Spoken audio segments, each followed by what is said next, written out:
நல்லா இருக்கான்னு சொல்றியா? பாரு கேப்பா. கண்ணதாசக்கார குடி மைக்கு முதல்ல நல்லா புடி. அமைதிக்கு பெயர்தான் சாந்தி. அப்ப புயலுக்கு பேர் என்ன? பூந்தியா? ஜன்னல் நிலவுக்கு என்ன ஆச்சு? துரு பிடிச்சிருச்சு, அதான் பெயிண்ட் அடிக்க கொடுத்துருக்கேன். அப்படி நாசமா போனவளே. கண்ணும் கண்ணும் கொள்ளி அடித்தால் காதல் என்று அர்த்தம். ஃபர்ஸ்ட் உனக்கு கண்ணு தெரியுதான் பாருடி. குந்தாணி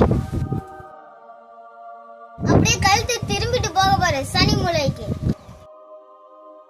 மறைப்பெல்லாம் அப்புறம் வச்சுக்க. இப்ப நான் அடுத்த பாட்டு பாடுறேன் பாரு. காதலிட்டு ரத்தம் வராம இருந்தா சரி. என்ன பார்க்காத என்ன பார்க்காத என்ன ஒத்த கண்ணால பார்க்காத. ரெட்டை கண்ணாலேயும் உன்னை பார்க்க முடியாதான், இதுல ஒத்த கண்ணால உன்னை பாக்குறேன்னா போடி குந்தாணி. மஞ்ச காட்டு மைனா என்ன கொஞ்சி கொஞ்சி போனா. யாட்டி மஞ்சள் கட்டுமேனா? கறி சட்டி மாதிரி எடுத்துக்கிட்டு நீ வந்து மஞ்சள் கட்டுமேனாவ? என் பாட்டு பட்டை கல்பிச்சா? நீ பாடின பாட்டுல ஊரே காணா போச்சுடி.